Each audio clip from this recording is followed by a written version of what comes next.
दोस्तों, हमारे समाज में कुछ लोग लालच में किसी भी हद तक चले जाते हैं। लालच उनकी आंखों पर पर्दा डाल देता है, उनके हर रिश्ते नाते पर वह हावी हो जाता है और वह खुद भी इस बात को नहीं जानते कि लालच उन्हें जिंदगी में किस अंधेरी सुरंग की तरफ ले जा रहा है। उत्तर प्रदेश के एक बहुचर्चित सीतापुर केस में जो सामने आ रहा है उस पर लोग हैरान हैं, ग्रामीण हैरान हैं, समाज के लोग हैरान हैं कि किस तरह एक सरकारी टीचर ने इतनी बड़ी वारदात को अंजाम दे डाला। अब जरा सोचिए कि आरोपी खुद सरकारी टीचर हो, उसका परिवार आर्थिक रूप से अपने क्षेत्र में बहुत ज़्यादा संपन्न हो, उनके पास 250 बीघा जमीन हो, उनके पास अपना 4 बीघे का निजी तालाब हो और उनके पास लखनऊ से लेकर सीतापुर तक अपनी प्रॉपर्टी हो। उसके बावजूद भी वह लालच में अंधा हो जाता है। हैरानी की बात तो यह है कि वह मीडिया के सामने आकर एक तमाशा क्रिएट करता है। वह नाटकीय अंदाज में यह बताता है कि सब का जिम्मेदार कोई और नहीं बल्कि उसका सगा भाई है। इस व्यक्ति के चेहरे को ध्यान से देखिए, इसके चेहरे पे कोई सिकन तक नहीं थी। आप भी इनके बयान को सुनेंगे तो हैरान रह जाएंगे। यह टीचर हैवानियत की हदों को लांघ चुका था। उसके लिए रिश्ते जैसे कोई मायने नहीं रखते थे।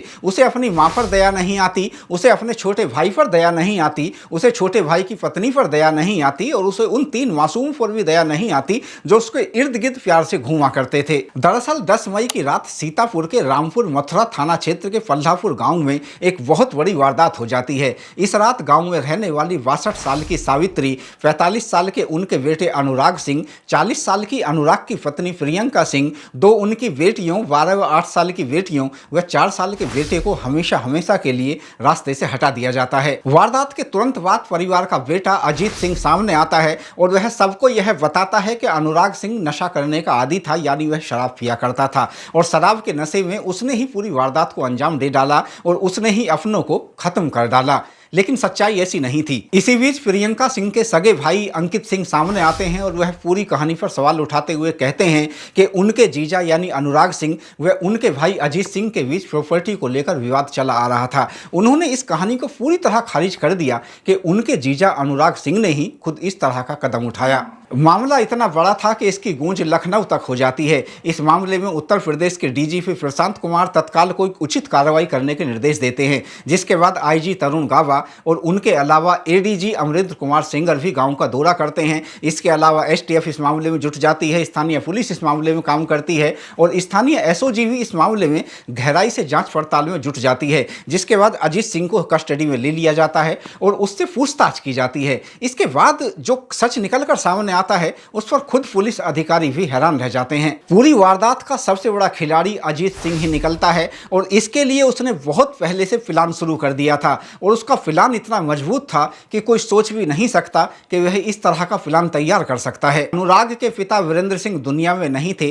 परिवार में दोनों शादीशुदा भाई थे, जिनमें अजीत सिंह बड़ा था और अनुराग सिंह छोटा। इनके अलावा उनकी मदर थी सावित्री। सरकारी नौकरी होने के चलते अजीत सिंह महमूदाबाद में रहा करता था, जबकि अनुराग सिंह गांव में रहा करता था। अनुराग की पत्नी प्रियंका सिंह एक इंश्योरेंस कंपनी में जॉब करती थी, लिहाजा वह लखनऊ में रहा करती थी और बच्चे भी लखनऊ के अच्छे स्कूल में पढ़ा करते थे। अजीत सिंह ने महमूदाबाद के सहजनी में अपना एक अच्छा घर बनाया हुआ था। वह बच्चों के साथ वहीं रहा करता था, लेकिन बीच बीच में है गांव आया करता था और जो पुश्तैनी प्रॉपर्टी थी उन भाइयों के बीच उसका बंटवारा नहीं हुआ था। और बड़ी बात यह थी कि सावित्री, जो कि अनुराग की मदर थी, वह छोटे बेटे अनुराग के पास ही रहा करती थी, क्योंकि उनका जो लगाव था वह अनुराग से ज़्यादा था। अनुराग सिंह पूरी हिम्मत के साथ अपनी खेती को संभाल रहे थे और अनुराग सिंह प्रगतिशील किसान थे। अत्याधुनिक तरीके से वह खेती किया करते थे और उनका जो खेती करने का अंदाज था उसको देखने के लिए आसपास के क्षेत्रों के किसान उनके पास आया जाया करते थे। बताया जाता है कि अनुराग के पिता वीरेंद्र सिंह के नाम पर एक 35 लाख का लोन चला आ रहा था।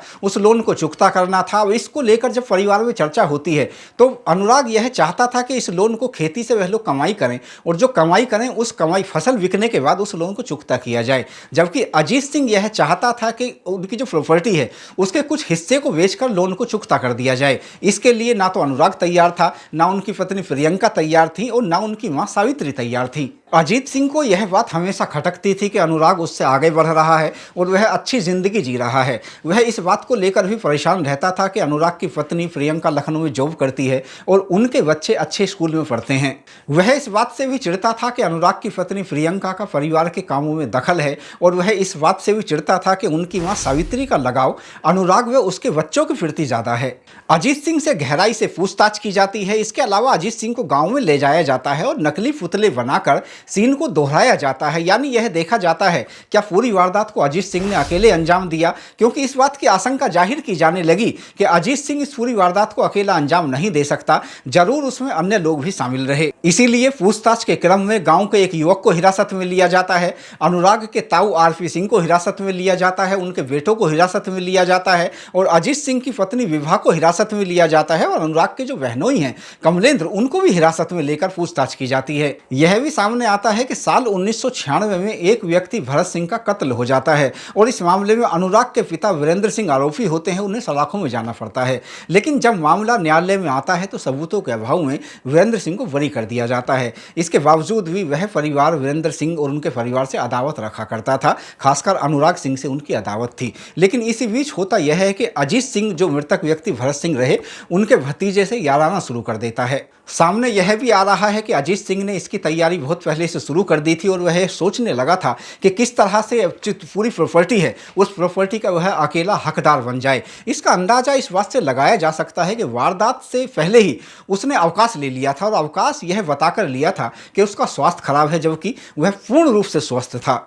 यह भी सामने आया कि अजीत सिंह ने अपनी पत्नी विभा के खाते से वारदात से ठीक पहले एक मोटा अमाउंट निकाला था और अंदाजा यह है कि उस अमाउंट को उन लोगों को वितरित किया गया जो वारदात में उसके साथ शामिल रहे। यह कितना सच है इसकी जांच हो रही है, लेकिन अजीत सिंह के साथ रहने वाले लोग यह बताते हैं कि बीते कुछ समय से उसके व्यवहार में एक अलग सा परिवर्तन आ गया था और अजीत सिंह बड़ी बड़ी बातें किया करता था। वह कहता था कि इस नौकरी से वह खुश नहीं है, क्योंकि वह नहीं चाहता था कि उसे नौकरी करने आना पड़े। वह कहता था कि वह आने वाले वक्त में उसकी इतनी हैसियत हो जाएगी, ऐसे कई वह अपने स्कूल खोल देगा, वह आर्थिक रूप से अपने इलाके का सबसे ज़्यादा समृद्ध, आर्थिक संपन्न व्यक्ति हो जाएगा। पुलिस वारदात की गहराई से जाँच कर रही है और हर एक व्यक्ति की भूमिका को देखा जा रहा है कि किस व्यक्ति की पूरे मामले में क्या भूमिका रही। इसके अलावा पुलिस यह चाहती है कि वारदात के जितने भी पहलू हैं उन पर कोई पर्दा ना रहे और पूरी जो तस्वीर है वह आईने की तरह साफ हो जाए। लोग अफसोस करते हैं कि अजीत सिंह ने जिस तरीके का कदम उठाया उसे वह यह कदम नहीं उठाना चाहिए था, क्योंकि एक पूरा परिवार खत्म हो गया। लोग अफसोस करते हैं और अभी भी गाँव के बाहर लोग वहाँ आकर एकत्र हो जाते हैं, उस घर के बाहर वह देखते हैं कि किस तरह एक हंसता खेलता परिवार उजड़ जाता है और लोग यह कहते हैं कि ना सिर्फ अनुराग का परिवार उजड़ गया बल्कि उस प्रॉपर्टी का इस्तेमाल करने लायक अजीत सिंह भी नहीं बचा, क्योंकि अजीत सिंह का जो बाकी वक्त है वह सलाखों में बीतेगा। दोस्तों, इस वीडियो पर आपकी क्या राय है कमेंट बॉक्स में जरूर बताएं।